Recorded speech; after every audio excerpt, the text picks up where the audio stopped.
away, days burn, disintegrate, years roll along and fade. Don't let them slip away. Right here, right now, today. These are the good old days. Right here, right now, today. Hey, these are the good old days.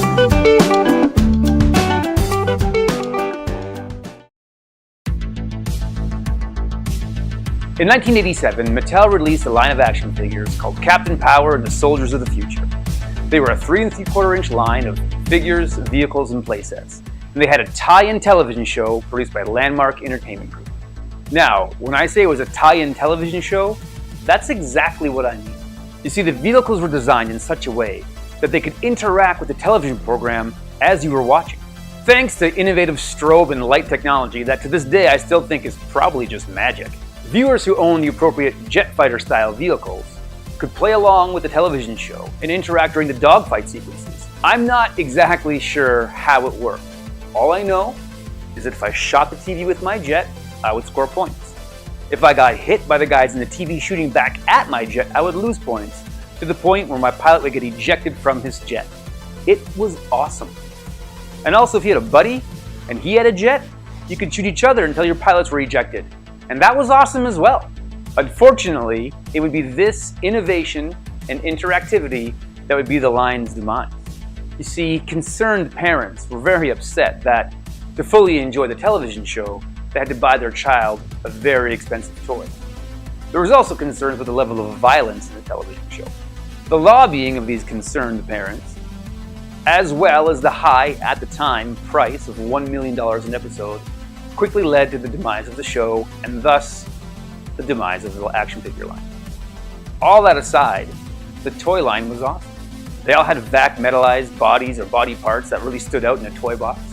They fit in with all your other action figures, and the vehicles and playsets were just cool even without interacting with the TV. They looked awesome. And so today we're going to take a look at the line and tackle some of the most common fixes associated with these toys. Power on. Alright, so there's a couple of fixes we're going to tackle today with the Captain Power line. The first is a very, very simple one. Almost every used Captain Power figure you have or you find will be missing his Captain Power emblem. I've got two here, and they're both missing the emblem. So we're going to cut out new ones on the Cricut and stick them on there.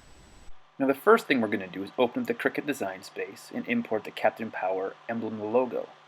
Now I've created a slightly different logo. Because it's going to be so small, this slightly different design has a little more structural integrity when we're taking it off the backing and when we're putting it onto our figure. Once we get the logo sized properly, we simply just finish the project and get the Cricut to cut it out. Again, all of our templates are available on our Facebook page for download. Alright, so we have our emblems here cut out by the Cricut. I'm going to put some adhesive on them and do the transfer onto the figures.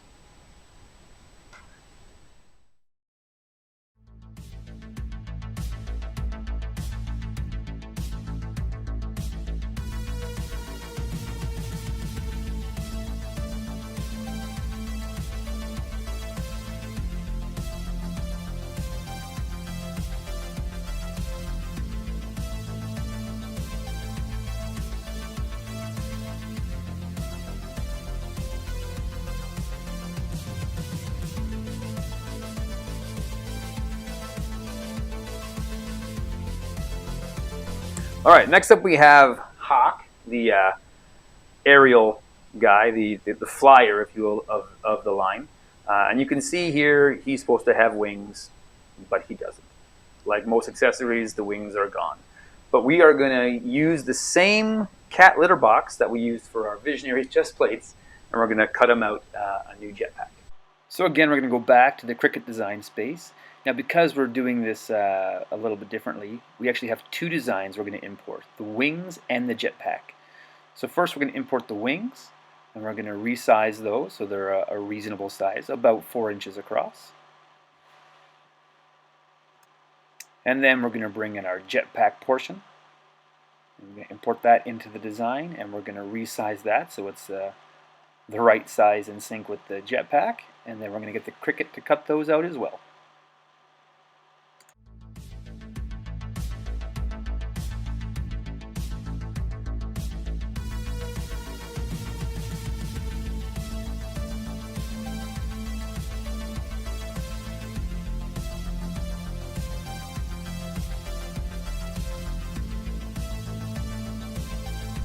Alright, so here's the jetpack that we cut out, and here's the wings and the jetpack portion. We're going to adhere to them together, and then we're going to put them on his back, and we should be good to go. So I'm going to use 2-part epoxy, 5-minute epoxy, to adhere the jetpack portion to the wings to give it that three-dimensional look, much like the original XS3 had. Now we're going to use this 2-part epoxy here to stick our jetpack onto our wings. Now we're going to mix our 2-part epoxy together. I just have an old pen here. Just going to mix the 2 parts of it together, and once it's mixed together, we will stick it onto just a little bit. You don't need a lot, and it's pretty good stuff. We'll put it onto our jetpack, and then adhere that onto our wings. And once we have those 2 adhered, we're going to use just hot glue to put it onto his back. With the 2 holes here, if you use low temperature hot glue, it'll make 2 little pegs so that you can take it on and off whenever you want to, making it not as permanent. So just use a little dab of low temperature hot glue, and we'll stick it right to his back here.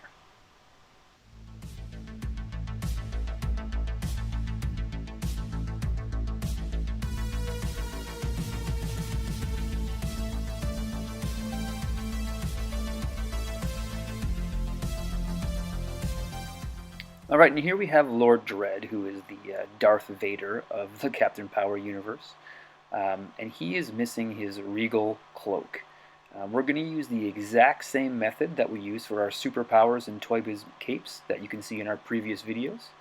So first we're going to take our template that we have up on our Facebook page, and you can download that yourself there.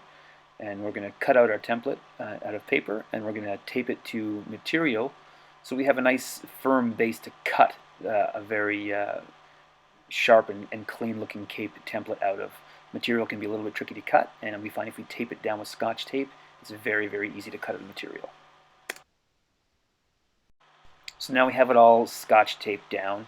It's going to be very easy to cut out a nice clean cape design here for Lord Dread. So let's just do that now.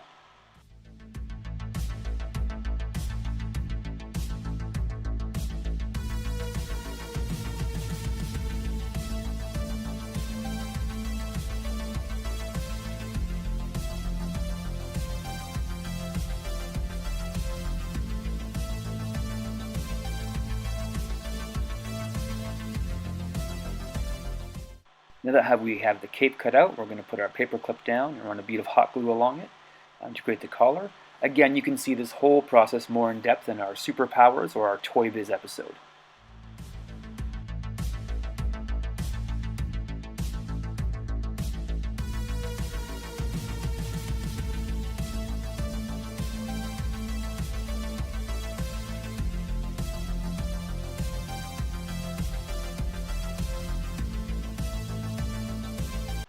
So this is Sauron the Sky Sentry. He was like the Destro or Starscream of the line.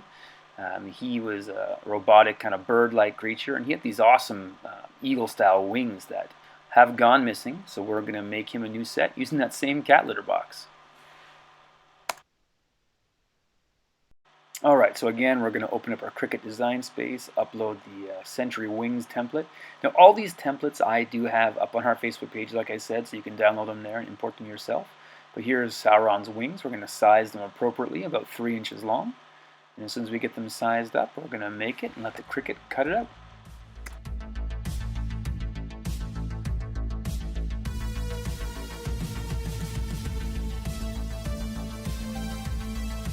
Now once we have our wings cut out, we're going to use just a scrap piece of plastic from the litter box to make a little bridge between the two of them. You can position them how you want. His wings and the toy moved. We're going to kind of make ours more stationary.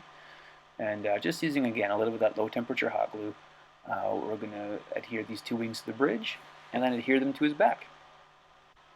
And once we have them adhered to his back, you can see that our Air Sentry here is looking better than he has in a long time.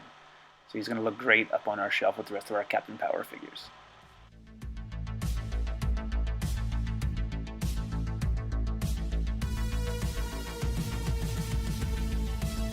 Alright, up next is the crown jewel of the Captain Power line, the XT7 Power Jet, one of the coolest vehicles of the 80s. Now, a common problem when you see these on the secondary market is they're missing the landing gear that clips to the wings here. There's two very distinct looking pieces of landing gear that helps suspend the ship, and it kind of make it look like it's floating as well. It's a real cool effect. So we're going to try and recreate those today. Now, when troubleshooting how to make the bracket for the landing gear, I found out that a big pen lid fits right onto these posts perfectly. So I'm going to take 4 big pen lids, cut off the pocket grabber there, and we're going to make it the bracket for the landing gear for our XT7 Power Jet. Now, when it comes to the landing gear itself, I found something that we all have in our home, which is the TV stand legs. We all put our TVs on our walls. We have these stands kicking around. And I thought they would be perfect for the landing gear. So what I'm going to do is I'm going to take this stand and I'm going to cut it into 3 pieces and then fashion 2 individual skis out of it for our landing gear. Okay, so I've cut the stand into 3 pieces. Just using this little hacksaw here. So they've come across nice. The edges are a little bit rough, so we're going to clean it up with our sander. To make sure our skis are symmetrical, I put some tape on here so I know where to sand them to. And then using our mini belt sander, we're going to bring these down so they're nice and even, so they're the same, and that all the nicks and burrs and kind of ugliness is gone. So we want this to look as good as we can when we put it back on our shelf.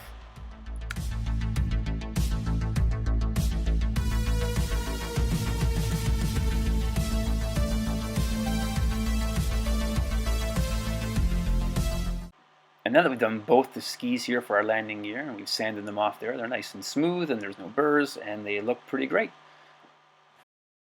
Now we have our big pen lids on our ship. We're going to just make a template on some paper with a pencil so we'll know where to mark the skis to drill our holes. Now, using our template, I've marked off where I want the holes to be on our landing gear. And I'm just going to use a screwdriver and some drywall screws and just start them in there and drill them all the way through. Now, once you've very easily just screwed them through the plastic, they've come up through there right where we've guided them to be. I'm going to take my big pen lid here. I'm just going to screw it onto the screw with my hand. It should turn on there nice and easily. And then I'm going to do all 4 of those, and our ship landing gear should line up perfectly if we've done our job right.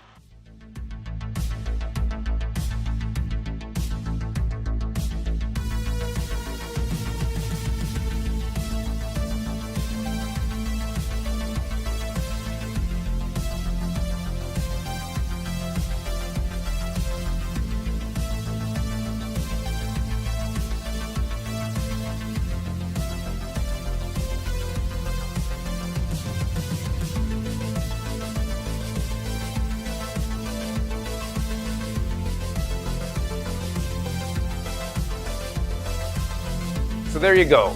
That's how we tackled some of the fixes associated with the Captain Power and the Soldiers of the Future line. We hope you had fun with us today. If you like what you saw, if you like what you're doing, please like or subscribe to the video. Leave a comment in the comment section and let us know what you want to see us fix up next time on GoFigure. Born and trained to bring down Lord Dread and his Bio-Dread empire. They were soldiers of the future, mankind's last hope. Their leader, Captain Jonathan Power, master of the incredible power suits which transform each soldier into a one-man attack force. Major Matthew Hawk Masterson, fighter in the sky. Lieutenant Michael Tank Ellis, ground assault unit. Sergeant Robert Scout Baker, espionage and communications. And Corporal Jennifer, pilot chase, tactical systems expert. Together they form the most powerful fighting force in Earth's history.